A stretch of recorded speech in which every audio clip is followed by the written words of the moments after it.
有网友伫网络铺文，讲桃园滨镇某一间高中有规定，早起的7点到7点半，袂使伫学校的附近买早顿。若是违规者，阁会扣分数。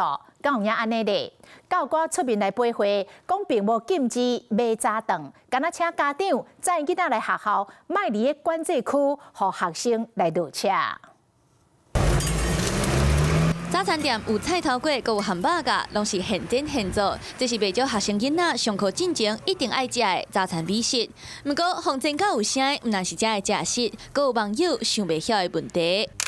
有人伫咧社群铺文讲，伫咧桃园滨镇的一间高中，规定7点到7点半，袂当伫咧学校附近的早顿店食早顿，嘛袂当买早顿。若是伫咧学校附近买早顿，就会互登记，佮通知导师，佮会扣因班的分数。网友质疑应该是爱考劝家长临时路边停车，哪会禁止学生买早顿？讲学校根本是头较大心。趁纠察不注意，他会有纠察在搞。会来纠察会来抓吗？会啊。 他说会妨碍交通。他就说7点到7点半不能买，然后连设备都不能进去。若是学生哀叫，讲有防禁止，袂当买早顿，就连其他的家长嘛认为学校的做法伤过强硬。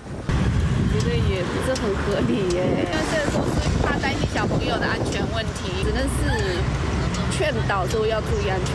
因为我们学校附地在中立市区，所以我们交通比较拥塞，所以我们会希望学生的家长7点到7点半这段期间，不要在学校的管制区让学生下车，因为如果再让学生下车，会造成学生跟用路人的安全。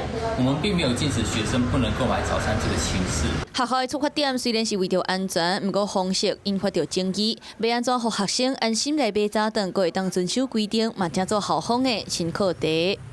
Hello， 我是张新文。想要抢先掌握最及时的新闻资讯吗？赶快订阅、按赞、开启小铃铛，锁定华视新闻 YouTube 频道。